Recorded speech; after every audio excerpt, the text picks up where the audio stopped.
5 women. 5 killers.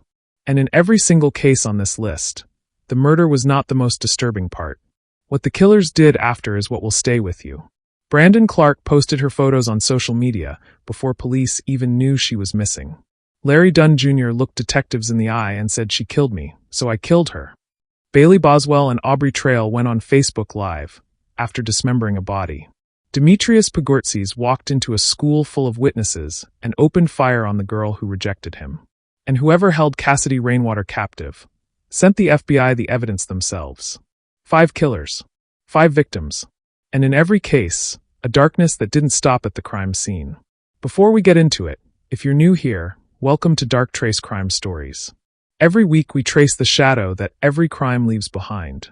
Hit subscribe and turn on notifications so you never miss a case. Let's get into it. Starting with a name you may already know, but a story you don't fully know yet. A 17-year-old young woman who was popular on social media was murdered in Utica, New York back in 2019. Her killer posted the images of her body online and they soon went viral. But if that wasn't horrific enough, the images were also sent to the victim's family. In July 2019, the social media platform Discord was buzzing about a photo that appeared to show a dead young woman. So I was reading all the messages and they're like saying that Bianca's dead.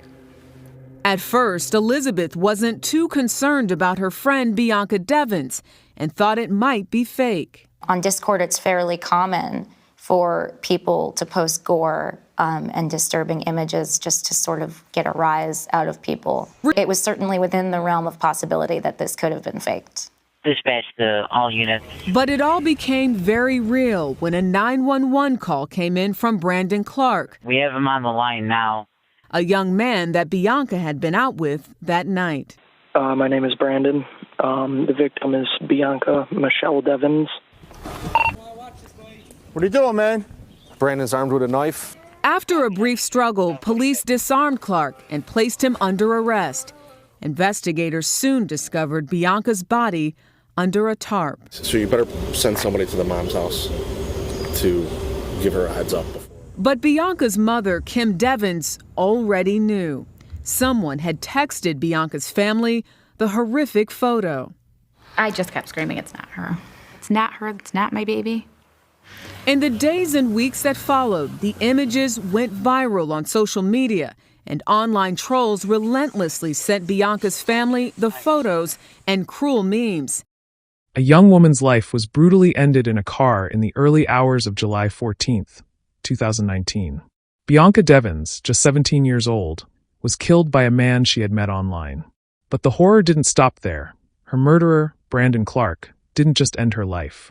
He shared her final moments with the world, posting graphic images on social media platforms, sparking outrage and igniting a global conversation about the dangers of online relationships and the rapid spread of violent content. Bianca Michelle Devins was 17 years old when her life was tragically cut short in Utica, New York, on July 14, 2019. Born on October 2, 2001, Bianca was an artistic soul, a devoted daughter, and a loving sister. She had recently graduated from Proctor High School, where she had plans to attend Mohawk Valley Community College, pursuing a career in psychology, a field she was passionate about for helping others navigate emotional and mental challenges. Despite her achievements, Bianca struggled with mental health issues, including depression, anxiety, and post-traumatic stress disorder. She had spent time in treatment facilities, but like many teenagers, she found comfort in online communities, using platforms like Instagram, Discord, and others to form friendships and relationships. It was on Instagram that she first met Brandon Andrew Clark, a 21-year-old man who followed her account in early 2019. What began as a simple online connection quickly morphed into an intense and obsessive relationship. While Bianca saw it as just another friendship, Clark's feelings became more emotionally charged and possessive. For Bianca, Clark was one of many people she communicated with online, but for Clark, Bianca became an obsession. They began communicating more frequently, leading to their first in-person meeting.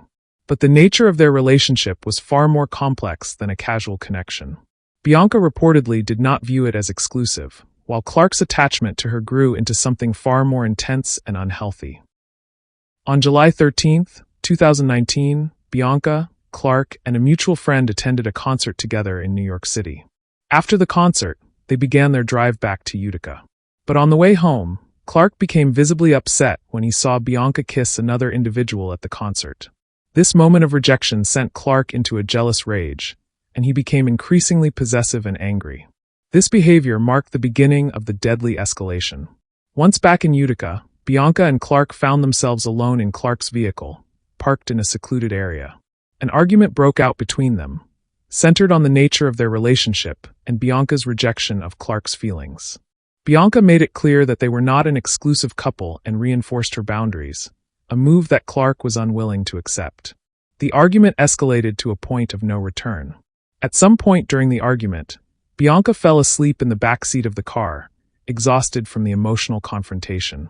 But Clark, who had brought a knife with him, decided to act on his distorted emotions. Clark, with the knife within reach, used it to cut Bianca's throat, the fatal injury that ended her life in an instant. Reports described the violence as severe and catastrophic, leaving Bianca dead in a matter of minutes. But Clark's actions didn't stop with the murder. Instead of fleeing, Clark remained at the scene. He covered Bianca's body with a tarp, took graphic photographs of her lifeless body, and posted them on Discord and Instagram, along with the chilling message: "Sorry, you're going to have to find somebody else to orbit." This term orbit referred to followers, people who keep close digital tabs on an individual's social media. The phrase now took on a hauntingly twisted meaning. The images quickly spread across various social media platforms, some users expressing shock and horror, while others shared or even celebrated the violence. Some internet users even praised Clark, commenting on how brave and strong he was for carrying out such a horrific act. The horror didn't stop there. Bianca's family learned of her death not from police, but through the viral spread of the photos. Her mother, Kimberly Devins, was devastated when she first encountered the images of her daughter's murder circulating online. The family had no official notification. They saw Bianca's death first through social media, a nightmare that would haunt them forever. At the scene, Clark's attempted suicide also captured public attention. After stabbing himself in the neck in an apparent suicide attempt, he was taken into custody by law enforcement. Bianca's body was found under the tarp, a gruesome scene that further shattered the family.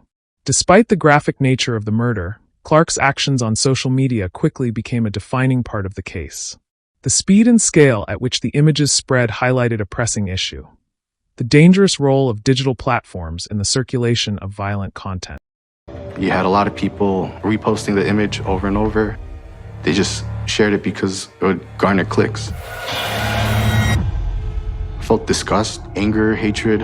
I still carry a lot of resentment and negativity. Thousands of people online thought it was something to laugh or joke about. I could still see it in my head. Like she was just exposed. All these sick people can just look at it whenever they want. They don't even think about how it would make the family feel.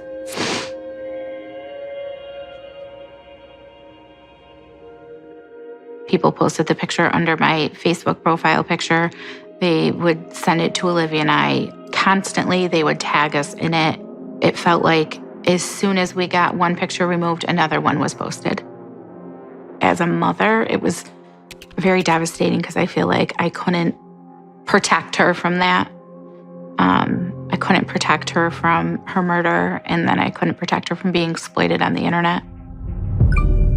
Clark's case went to trial in 2020, where he pled guilty to second-degree murder. Initially, Clark had attempted to withdraw his guilty plea, claiming he had been misguided by ineffective legal counsel. However, after a review of his statements and the evidence against him, the court upheld his guilty plea. In March 2021, Clark was sentenced to 25 years to life in prison. At the sentencing hearing, Bianca's family spoke about the unimaginable trauma they had endured, not just from losing their daughter, but from the public exposure of her final moments. The widespread circulation of the images on social media compounded their grief, with Bianca's mother later becoming an advocate for stronger protections against the sharing of graphic content online. The case didn't just end with Clark's conviction, it sparked a legal shift. Bianca's family filed a lawsuit against the Oneida County District Attorney's Office, claiming that sensitive materials had been improperly shared. Though the lawsuit was dismissed, it led to the creation of Bianca's Law in 2022, which made the unlawful dissemination of violent images a criminal act in New York. This law is directly aimed at protecting victims' families from the trauma of seeing violent content spread without their consent. Brandon Clark posted those images because he wanted to be seen. He wanted the world to witness what he had done. But what happens when the need to be seen starts long before the crime? When the obsession builds in the open, in front of classmates, in the hallways of a high school, and nobody stops it? That's the question at the center of our next case. And unlike Bianca, this one didn't happen in the dark. It happened in front of everyone. Before we move to the next case, drop a comment. Did you know about Bianca's story before today? And do you think social media platforms did enough? I want to hear from you. Keep it going in the comments.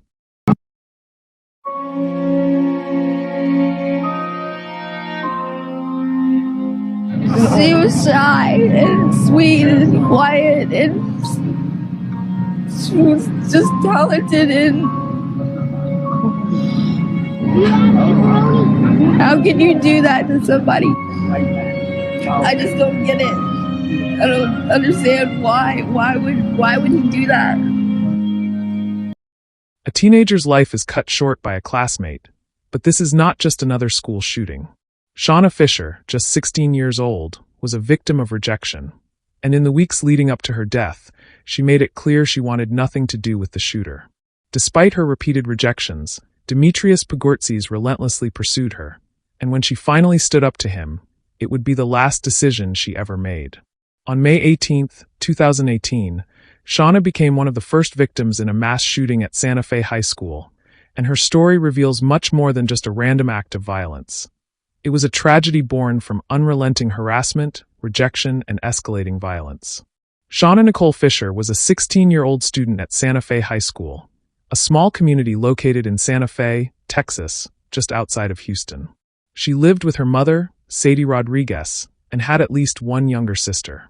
Described by those who knew her as shy, quiet, and gentle, Shauna wasn't the type to seek attention. She was a young woman who preferred to blend into the background, enjoying video games and art, and she was known for creating content and sharing her drawings online. At the time of her death, Shauna was focused on her future. Like many teenagers, she had dreams of what came next in life. However, as the months leading up to her tragic end unfolded, Shauna found herself in a situation that would change everything. She had been receiving unwanted attention from a classmate, Demetrius Pogortzis, a 17-year-old student who was also a member of the track team at Santa Fe High School. Pogortzis had been pursuing Shauna for several months, despite her repeated rejections. Shauna had made it clear she was not interested in him. She said no, over and over again. Shauna's family later revealed that she had been dealing with this constant harassment since early 2018. Despite her clear refusals, Pogortzis continued to press for her attention, a situation that escalated as time went on. Shauna reportedly confronted him directly in the week before the shooting, telling him to stop his advances. This was a bold move for someone who was naturally reserved and shy, suggesting just how serious the situation had become for her. She even predicted to her family in the days before the shooting, "If something happens at school, it's because of him." Shauna's mother later described how her daughter felt cornered and uncomfortable, but also how she knew that her rejection was not enough to make Pogortzis stop. The situation was growing increasingly dangerous, but Shauna remained focused on living her life, even as the threat continued to escalate. On May 18, 2018, the events of the Santa Fe High School shooting unfolded in the early hours of the morning. At approximately 7:30 a.m., Demetrius Pogortzis, armed with a shotgun and a revolver, both firearms legally owned by his father, entered the school's art complex, where Shauna Fisher was one of the students inside. The shooting began inside an art classroom during the first period of the day.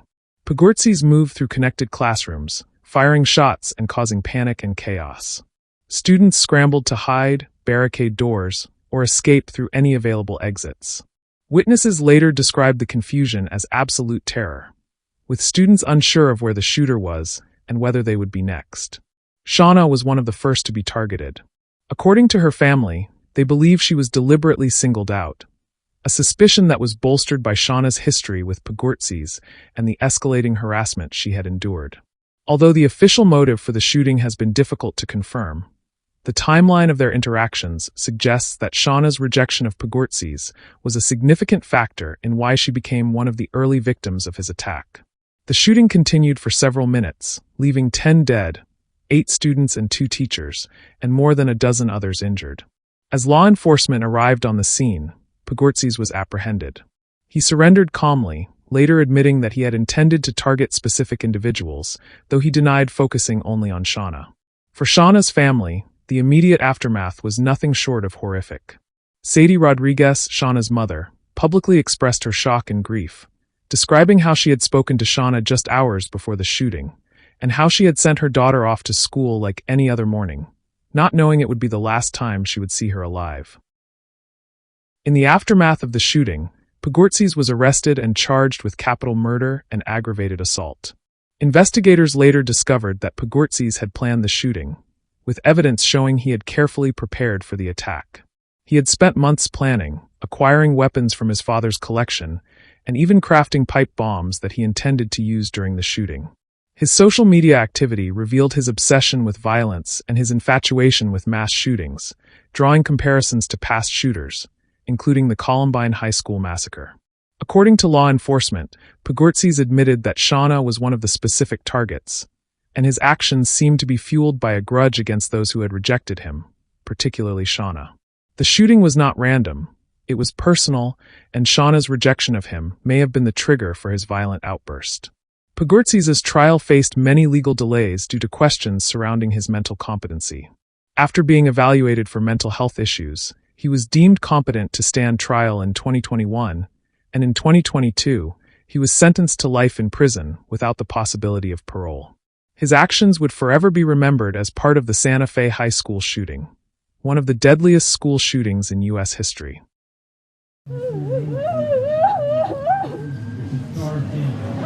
Now I know all the people that are missing, and one of those people that were missing is my best friend. He didn't make it, and we still can't find him. In the wake of Shauna's death, her family was left devastated. Sadie Rodriguez, Shauna's mother, became an outspoken advocate for gun control and the prevention of school violence. She struggled publicly with her grief, emphasizing how Shauna was just a teenager with a future, one that had been cut short due to a young man's obsession and his inability to accept rejection. Shauna's family organized memorials and vigils, and Shauna's legacy was upheld by those who loved her. A scholarship fund was created in her name to help students pursue art, a passion Shauna had held dear.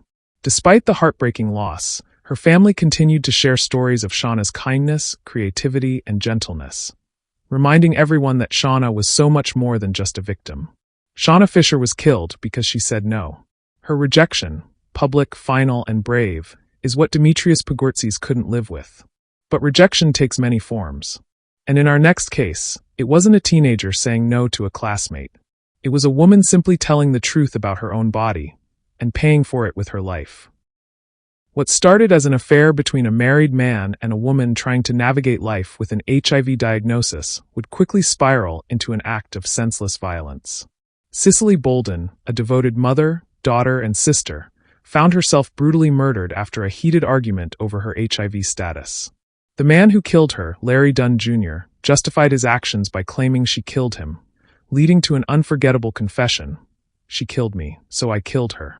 Cicely Bolden, a 28-year-old mother of 2, was deeply loved by her family and friends.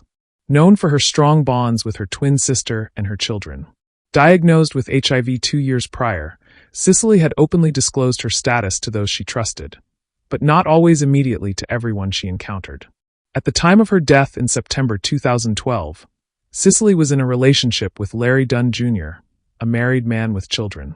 Cicely met Larry Dunn Jr. through an online chat line, a popular platform for meeting people for both casual connections and relationships, and soon began an affair, engaging in multiple sexual encounters, including unprotected sex. It was during one of these encounters that Cicely, in a moment of transparency, disclosed her HIV-positive status to Dunn. While the timing of the disclosure is disputed, with Dunn claiming it was after they had already had sex, those close to Cicely challenged his version, insisting she had been open about her status before. The disclosure was met with panic and rage by Dunn, who, in his own words, believed his life was over. The explosive argument that followed quickly escalated. Dunn left the apartment for a moment, returned with a steak knife, and then stabbed Cicely in the neck, severing her carotid artery. There was no mercy, no attempt at medical aid, just a brutal, decisive act of violence. After the stabbing, Dunn tried to cover his tracks, burning the clothes he was wearing and the knife used in the attack before discarding them in a nearby dumpster. However, the damage was done. Cicely's 2 children discovered her body when they returned from school later that day. The crime scene was immediately suspicious, and as investigators looked into Dunn's relationship with Cicely, they quickly zeroed in on him as a person of interest. Within hours, Dunn was taken into custody and interrogated by police. Initially, he denied full involvement, but after being pressed, he confessed to the murder, providing chilling details of the argument and his panic-driven stabbing. During his confession, Dunn famously stated, "She killed me, so I killed her." This chilling justification would form the centerpiece of his defense during trial. The case moved quickly through the legal system, with Dunn being charged with murder. The trial centered on whether the crime was premeditated or committed in sudden passion, a key legal distinction that could have reduced his sentence. Prosecutors argued that Dunn's actions were premeditated. They pointed out that he had returned to Cicely's apartment after their initial sexual encounter, which suggested he had more control over the situation than he claimed. Dunn, on the other hand, argued that his actions were the result of panic and that he had been driven to violence by fear of HIV transmission.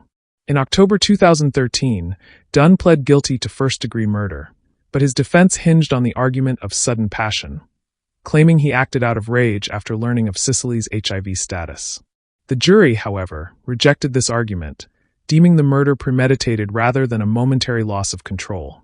Dunn was sentenced to 40 years in prison, much to the relief of Cicely's family, who had to cope not only with her brutal murder, but also with the public misunderstanding and stigma surrounding HIV. Medical experts later pointed out that Dunn's fear of contracting HIV was unfounded. He had tested negative post-murder, a stark reminder that violence was driven more by fear and misinformation than by facts. The murder of Cicely Bolden is a tragic reminder of how misinformation and fear can lead to irreversible violence. Her life was defined by her love for her children, her close bond with her twin sister, and her willingness to be open about her HIV status. But the actions of one man, misguided, panicked, and angry, took all of that away. The case also raised important questions about responsibility in relationships, especially regarding health disclosures. While some criticized Dunn's delayed reaction, others emphasized that no matter the circumstances, violence can never be justified. Ultimately, Cicely's life was about far more than her death. She was a mother, sister, and daughter, a woman trying to live her life despite personal challenges. Her tragic end, caused by fear and irrationality, left a void that can never be filled. Larry Dunn Jr. told detectives everything, almost like he wanted to explain himself, like he needed someone to understand why he did what he did. The killers in our next case were no different, except they didn't wait for detectives. They took their explanation straight to Facebook Live, while investigators were still searching for Sydney Loof. When a Lincoln woman named Sydney Loof disappeared nearly 3 years ago. Pieces of her body were found later in Saline County. Now, Aubrey Trail has been sentenced to death, and today his co-conspirator, Bailey Boswell, began her sentencing trial. Again, the state is seeking the death penalty. Photos of Sydney Loof's dismembered body shown to the 3-judge panel, most of which we can't show you. State prosecutors did this because they argue the crime was particularly cruel or manifested an exceptional depravity by ordinary standards of morality or intelligence. Doug Warner with the state says Loof was singled out as a victim. A young woman's life ended on a date she believed was innocent. Sydney Loof, 24, used a dating app, Tinder, to meet a woman named Audrey, a woman who, alongside her boyfriend, was planning a horrific crime. Sydney was murdered, her body dismembered, and the crime was covered up. But the horror didn't stop there. Bailey Boswell and Aubrey Trail didn't flee. They broadcasted their crime through chilling confessions, online behavior, and public attempts to mislead authorities. This case raised disturbing questions about online dating, trust, and how quickly a date can turn deadly. Sydney Irene Loof, a 24-year-old from Lincoln, Nebraska, lived what appeared to be a stable life. She worked as a clerk at Menards, a home improvement store, and had recently graduated from Oakdale High School in 2011. Sydney was outgoing, warm, and connected with those around her. She had a strong family network, including her parents, George and Susie Luff, and a younger brother named Logan. Sydney was also active on social media, where she used platforms like Snapchat, Instagram, and Tinder to connect with new people. In the fall of 2017, Sydney decided to take a chance on online dating. She matched with a woman named Audrey on Tinder, a woman who was actually Bailey Boswell. After several online conversations, Sydney agreed to meet Audrey in person, asking directly whether it would be just the two of them. Boswell reassured her it would be. Their first meeting on November 14, 2017, seemed uneventful. They met for a casual date in Wilbur, Nebraska, where they shared drinks and conversation at Boswell's rented basement apartment. Sydney reported to friends that the date went fine, lasting under 2 hours, and seemed like a normal meeting. But the night of November 15, 2017, would be the last time Sydney was seen alive. Sydney posted a final Snapchat with the caption, "Ready for my date." It would be the last image of her before she left her apartment and drove to meet Boswell again. After finishing her shift at Menards, Sydney texted Boswell, confirming the second date. Boswell responded vaguely about the location, but Sydney agreed to drive to Wilbur to meet her again. What Sydney did not know was that Boswell was not alone. Aubrey Trail, a 51-year-old man with a criminal history, was Boswell's partner in crime. Trail and Boswell had already been planning their murder, with Sydney unknowingly becoming the target. Their twisted fantasies of violence and death had already begun to take shape. On November 15th, Sydney arrived at Boswell's apartment in Wilbur around 9 p.m. The location was secluded, perfect for what the couple had planned.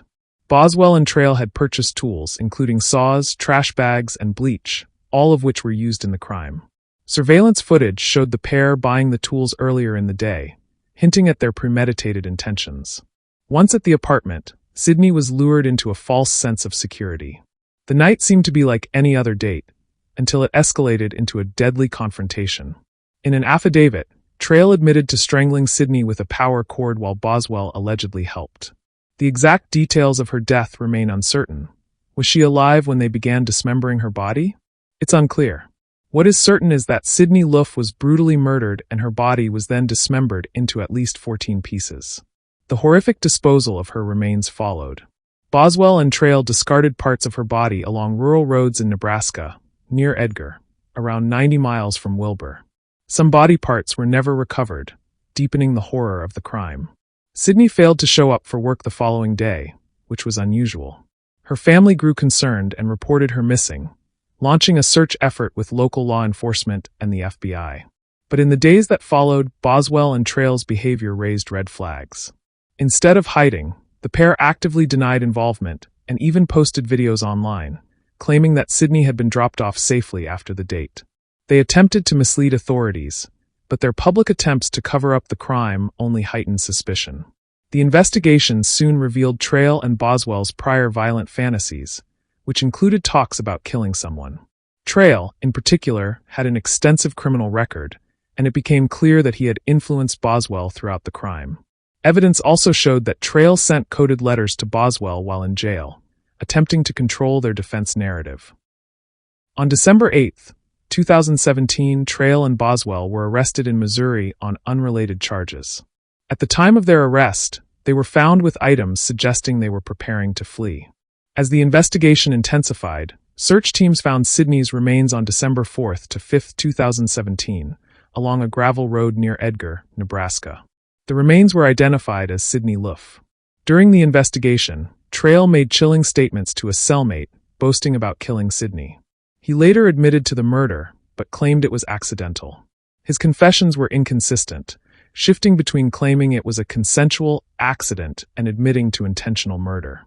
Regardless of his statements, the evidence pointed to premeditation, from the purchase of tools to the planning of Sydney's murder.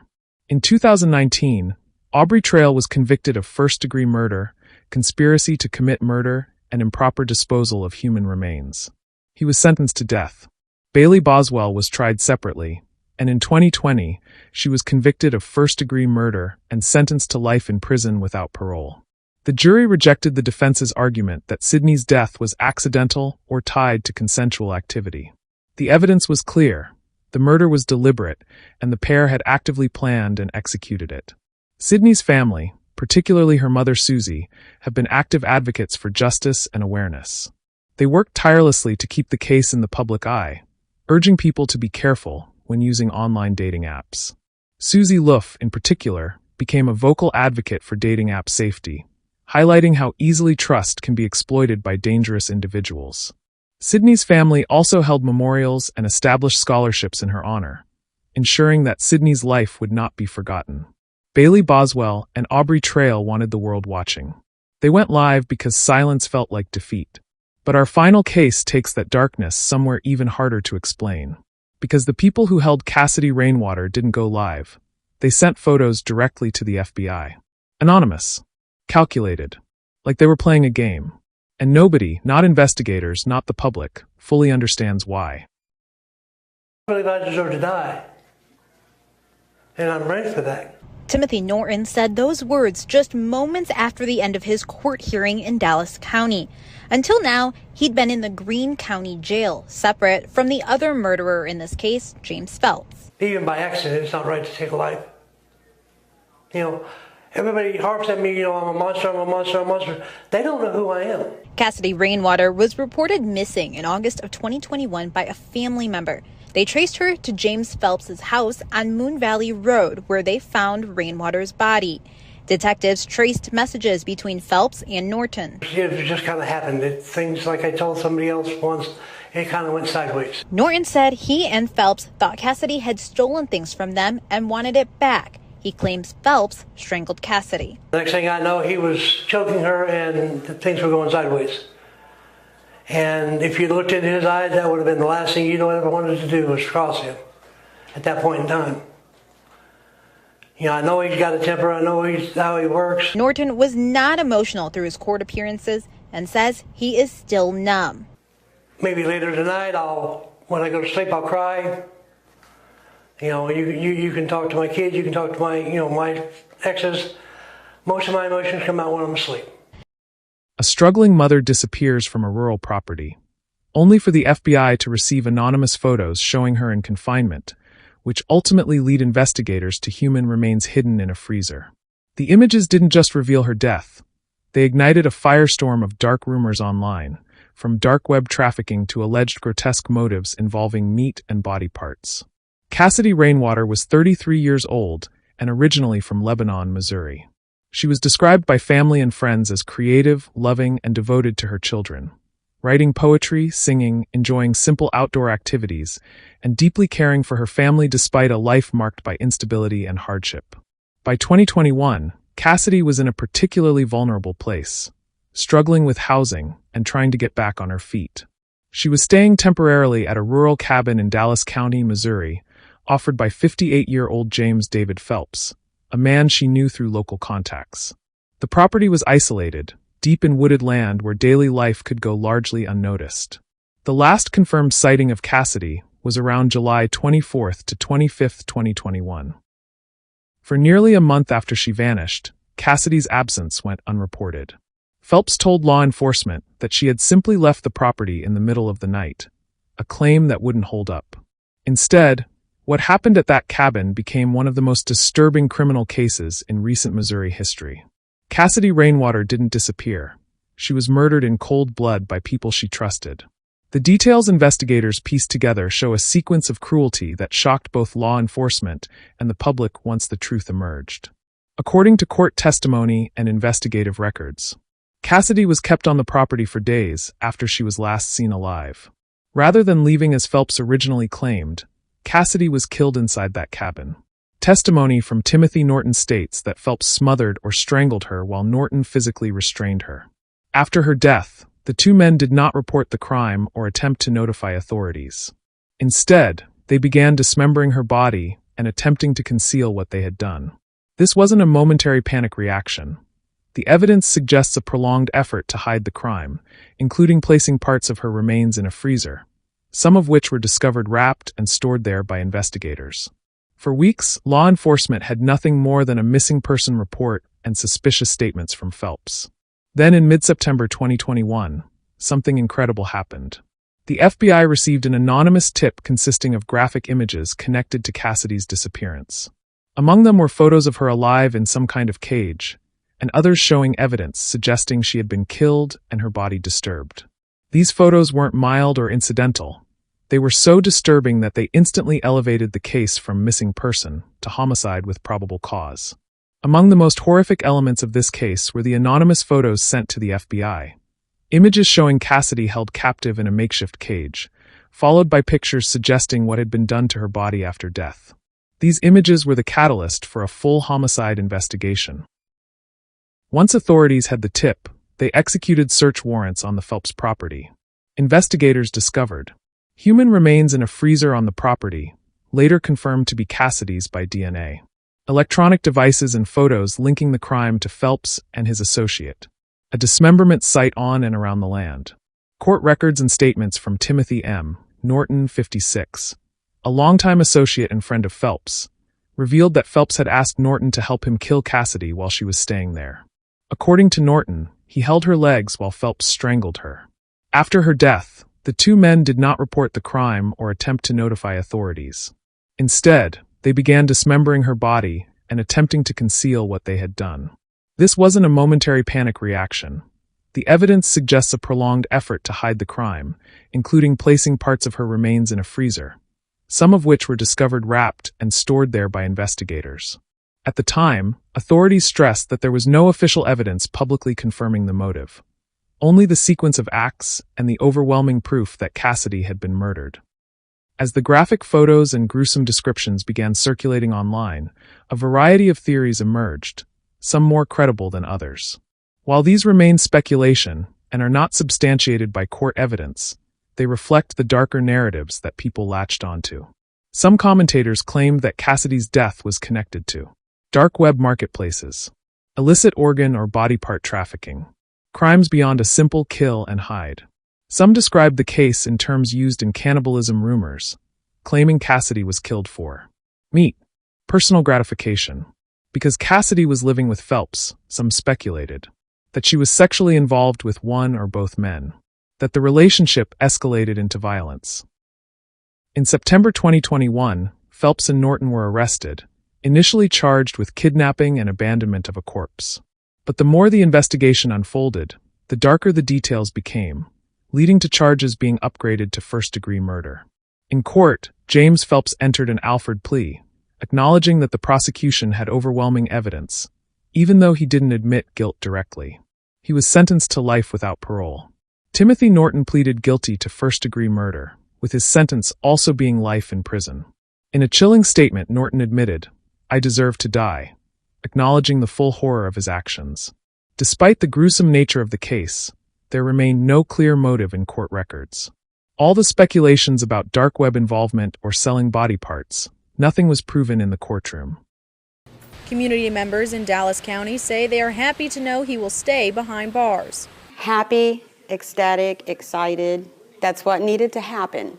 Sheriff Scott Rice says he hopes to never see a case like this again. Now this case was the last case I ever thought we'd ever work in Dallas County. I mean, we have homicides every now and then, but nothing that compares to this. This is something that should happen in a big city, not some small town. Residents say Phelps deserved at least this sentence. Well, if that's the best they can do, an eye for an eye, as the book says. Before this plea, prosecutors were pursuing the death penalty. But I do believe in the death penalty if you did kill somebody. Sheriff Wright. Cassidy's case is disturbing not just because of how she died, but because of the ways rumors filled the void left by an unclear motive. Authorities could confirm the sequence of events, her captivity, murder, and concealment, but they did not confirm why. That mystery left room for speculation, fear, and internet conjecture, none of which have been proven in court. 5 women. 5 lives that should still be here. They had names. They had people who loved them. They had mornings they were supposed to wake up to. And 5 men decided that didn't matter. What ties every single one of these cases together isn't just the violence, it's the audacity. The posts. The confessions. The smirks. The need to be seen, even after what they did. As if the act itself wasn't enough. As if they needed the world to witness it too. That's what makes these cases different. And that's what made them impossible to ignore. Say their names. They deserved better. And the least we can do is make sure they're never forgotten.